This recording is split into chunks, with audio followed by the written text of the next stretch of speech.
Hey guys, welcome to Whiskey Wednesday. I'm Kelly. This is Brian. And we have our very special friend, Moniquea Marion here. Moniquea is a very multi-talented actor, writer, comedian, award-winning performer. Oof. Yeah. Hey Moniquea, how's it going? Good. Thanks for having me. So Moniquea, Yeah. high level stuff though. Yeah. You're a prolific writer and comedian performer. Series Moniquea Marion 365, Yes. in which every day you attempted to do a new character. Yes. Did you pulled off all 365? I although did. A couple of those are cheating because you have like 2 or 3 characters in those videos. Well, is that cheating? I mean, that's technically.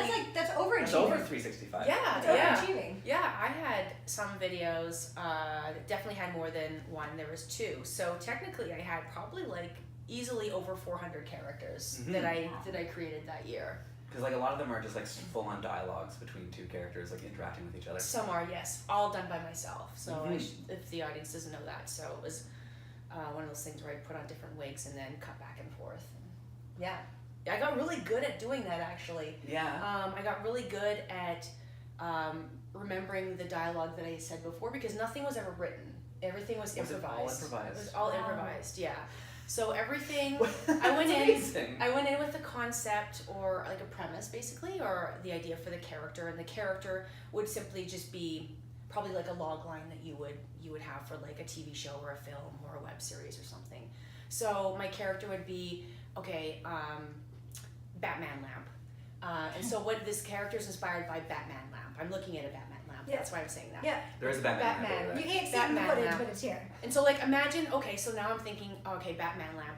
Great, so what's Batman lamp's voice? Well, it's probably Batman, but like he's actually a lamp. So he's like the superhero of lamps.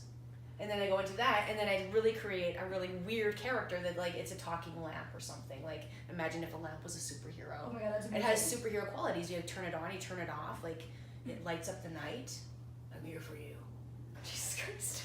I don't know. I love it. I love You it. must have a lot of discipline though, like basically like getting an idea, formulating a character, and then but like executing it 365 times, editing it, uploading it. Yeah. That must have taken like that's more of a year of your life, right? Well, I mean, no, it did take up a year. Like once the 365th day hit, which was it was actually a leap year that year, so I think it was January 30th was technically 365 days unless I did the 31st, which would have been 366 days. But I was done. Like I was done. I did not want to get onto a computer, Quitting be improv in at the end front of it. of a green screen. Like it was crazy. I was like happy to be done, but also I don't know. I was done. I was Mhm. pretty fried. Did But you yeah, record and then edit that day, or did Yeah. you? Okay. pretty much everything was done the day before. So there were times where, like if I went on vacation, I knew in advance that I was going to be away. I would stockpile characters for those days. So I'd go through like a shooting spree of over the course of a weekend, and I would just spend like Saturday and Sunday just like doing video, and then editing everything together. In addition to the next day's deadline of a character. And then then I would just they would all be up on YouTube, and it would just be a matter of wherever I was like on vacation, just like hitting the publish button or the I guess make it public button. Yeah, so creating a buffer that you were able to then just roll Yeah. out. Yeah, exactly. So that was all done. So that was another stressor. I mean, traveling is stressful enough, getting all of your to-do lists, but then this was like, well, no, I have to make sure that I have 7 videos lined up, or 14 to 16, ready to go. What happens? So I know as an artist, like inspiration comes everywhere, Yes. and you can't control it because you can say you're on vacation. Mhm. So what happens with something like this, where you have a buffer, you have all your characters lined up, ready to go, upload it, but you're on vacation, you're sitting on the beach somewhere in Mexico, and you see a starfish, and you're inspired. I took my GoPro with me. Okay. I know. Great. I was also working on vacation, so I was either using my phone or my GoPro, which was a really handy tool, and you throw that on a selfie stick, and then you just sort of place it in front of you. I did a couple of those. I did one in Paris, and then when I was traveling back home out west in the prairies, I did some things there. And I was always acquiring costume pieces. It's just one of the things that I do that I'm drawn to. So Yeah. if I find quirky pieces, so for instance, like I found a pair of nunchucks at a garage sale That's amazing. Nice. in Red Deer, Alberta, and so I bought those while I was on vacation, and then I also like shot some pieces. I actually borrowed some of my mother-in-law's wardrobe. What did you end up using the nunchucks for? Which character was that? Well, I have one that I do live called Darcy Adler, which actually, here's the thing, I do have live characters that I've never put into video, and I do have that are just like stockpiled. So I have like a repertoire of characters that are made for stage, because not everything on video translates well to to stage. So Yeah, if you're true. if you're just gonna do a monologue, you know, we're used to talking into a camera, you have to think like, well, how is the audience going to be engaged with that? Mhm. So, but anyway, the nunchucks were used for something that didn't go on the web series because I think I developed him after, actually. But Darcy Adler, he's a quirky guy that lives in his parents' basement, and he studies nunchuckery, and he's just a real like goofball nerd, maybe even a bit loser. So he'd be in his like, probably say late 20s, early 30s. He could even be borderline 40s because he's got, just based on how he looks.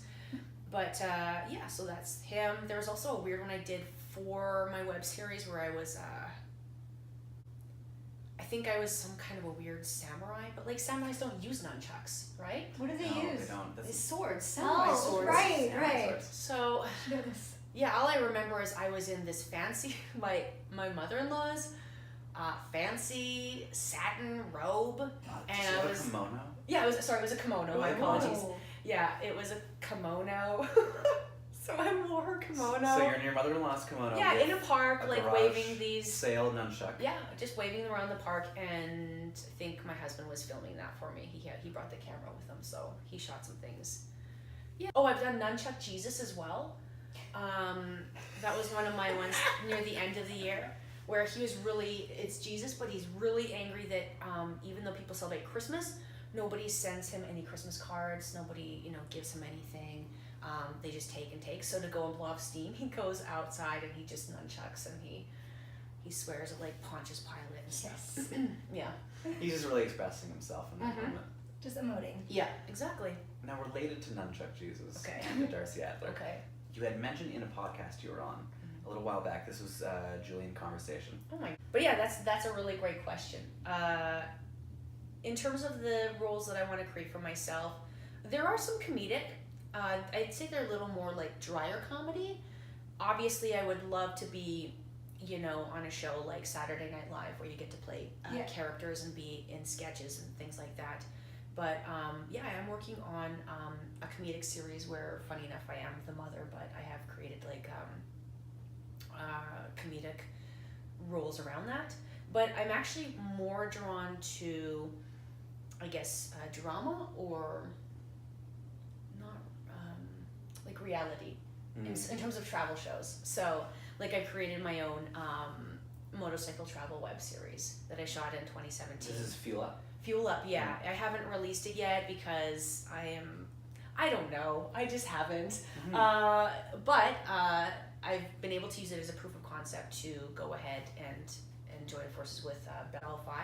And yeah, I'll be shooting that, a short form TV show this summer. That's amazing. Yeah, so it's kind of like a springboard. But yeah, so I'd say reality. So I mean, I love travel because, I mean, who doesn't like to travel? I love to eat food, and I think really what it comes down to when you're creating roles for yourself is like, sure, play what's real or do what's real or find kind of the things that you love, but also like don't be afraid to really go for it.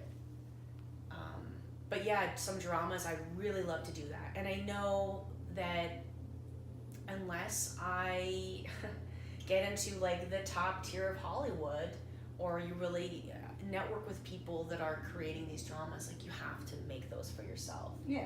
Create your own opportunities. Absolutely. So you got to do it yourself and just make art for you, make art for people, because, chances are that somebody else is going to appreciate it. Someone else is going to appreciate this, appreciate whiskey, conversations. Good conversations and Yeah, whiskey. exactly. So I do it for the same reason that everyone else does it, and I guess that's what I'd love to do for myself. That's So awesome. where does your heart lie the most, stage or film? Because you've done a little bit of both. Jeez. I think right now it's film, Okay. but honestly,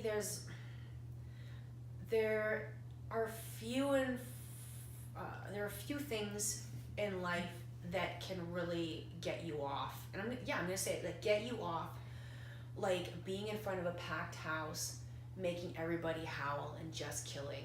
Like it's unbelievable. And it's what they say, like when you kill, it's just like the best drug. Yeah. And film is really cool too, because then you get to, I guess in a way, hopefully get your art out to a larger mass, but you can't really feel the same thing. Like you can be sitting in a theater and people are like engaged, but when you have an audience that's like roaring and laughter, man, there's nothing like that. Yeah, it's a different vibe for sure doing film. Yeah. Like you're there and you're like, is this funny? I don't know. Mm-hmm. And then like, in front of a live audience, you're like, oh, okay, it's validating. Yeah, and I guess maybe for film, that's why I would be drawn to more dramatic roles for myself, because you can touch your audience in a different way, and to have them to almost like manipulate their feelings.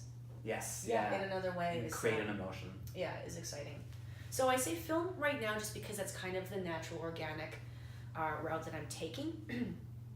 But I don't think theater or live shows there will always be a special place in my heart for those. That will never go away. Now you're talking about realism and drama and like kind of these sober, like realistic, serious roles. Okay. So talk to us about Heavy Flow. Oh, Heavy Flow. Yes. Yeah, well, she was a comedic concept that came out actually 2017. I think 2017 I created the first glimpse of her in a rap about periods. Amazing. So Heavy Flow is, for everybody that doesn't know this, Heavy Flow is a female rapper who raps about periods. Yes. But then it wasn't until early last year, that I completed the rap. I wrote it all out, but I was really like, it was really touchy, like to have comedy outside of say stand-up or sketch to talk about menstruation was like really out there, and to rap, like first to have a 3-minute rap about graphic menstruation, I was like, fuck, I really want to do this, but also like, is this a thing that I should do?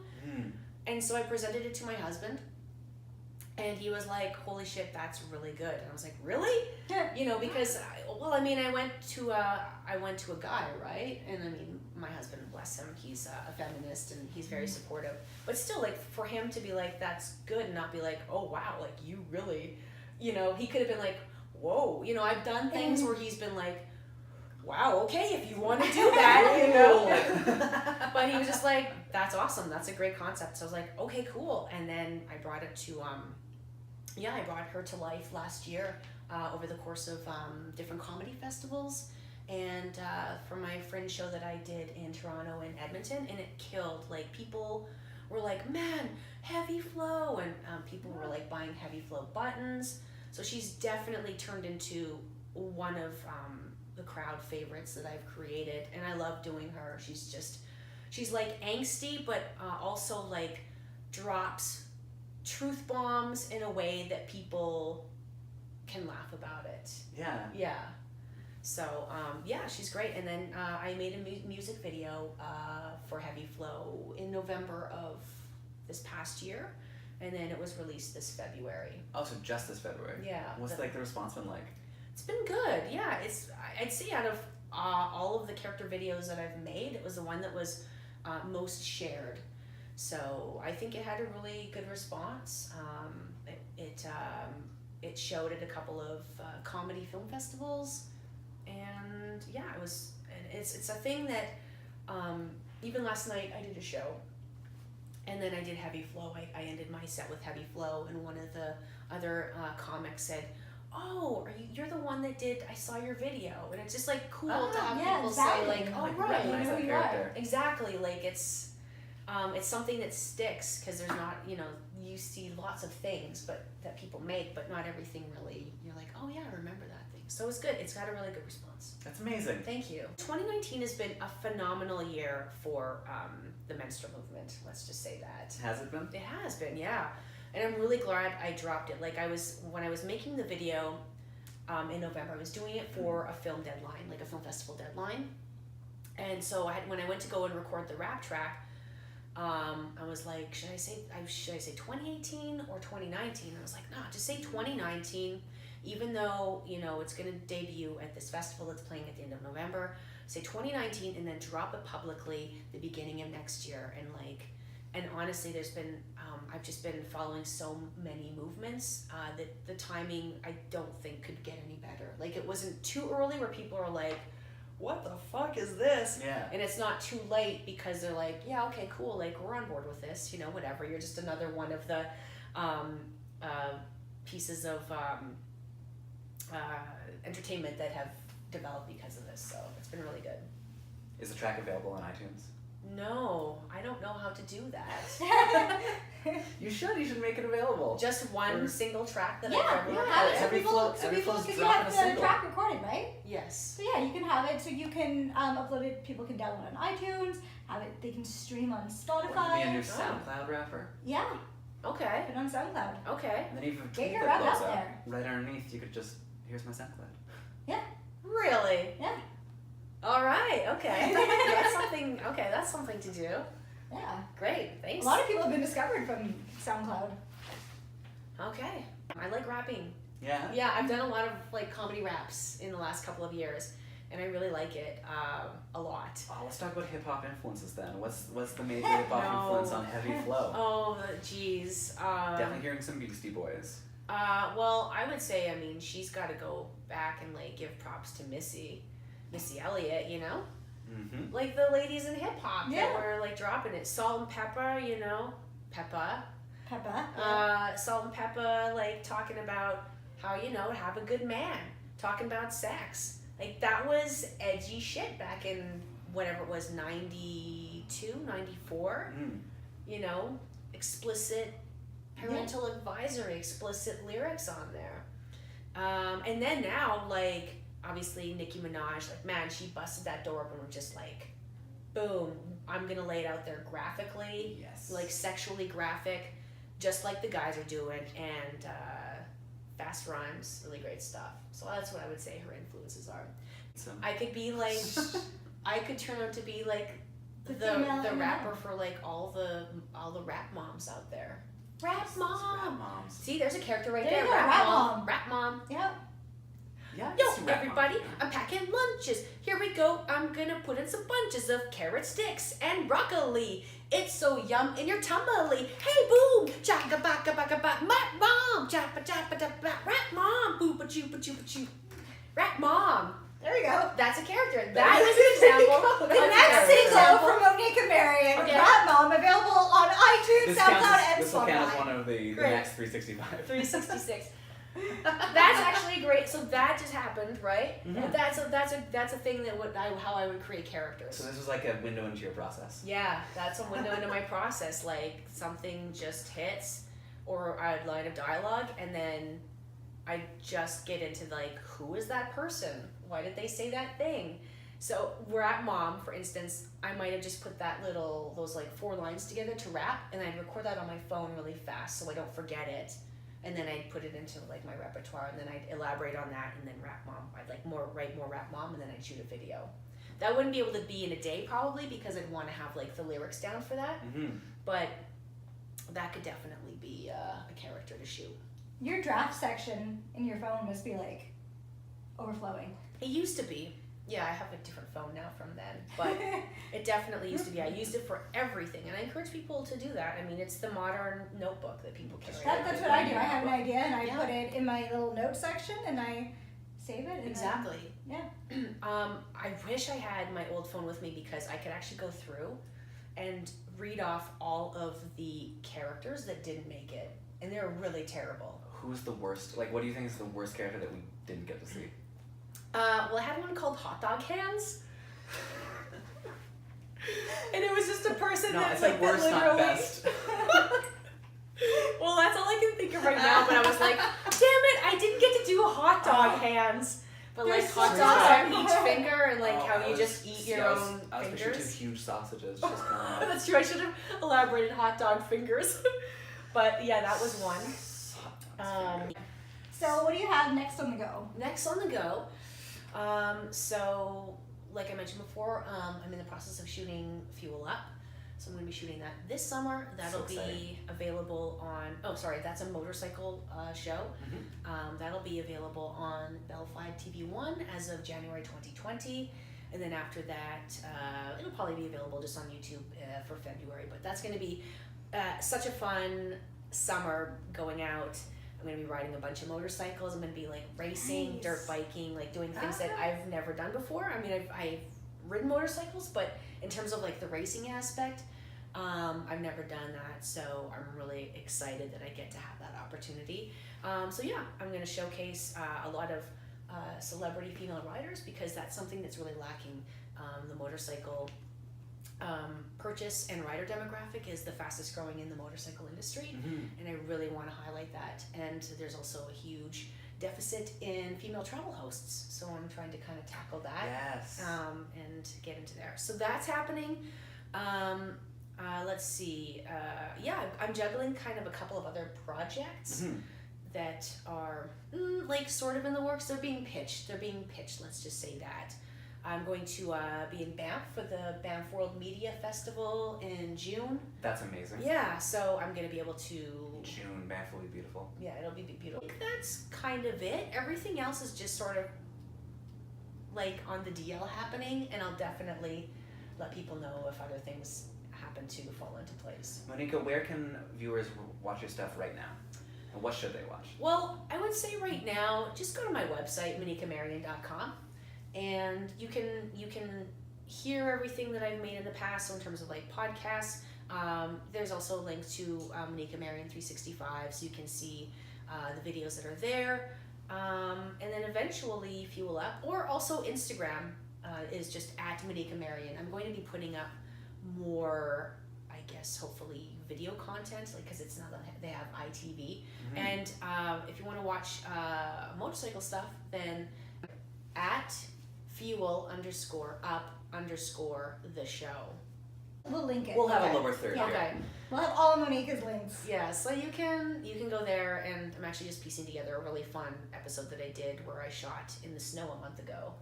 Yeah, we went like dirt biking in the snow. So I'm piecing together that.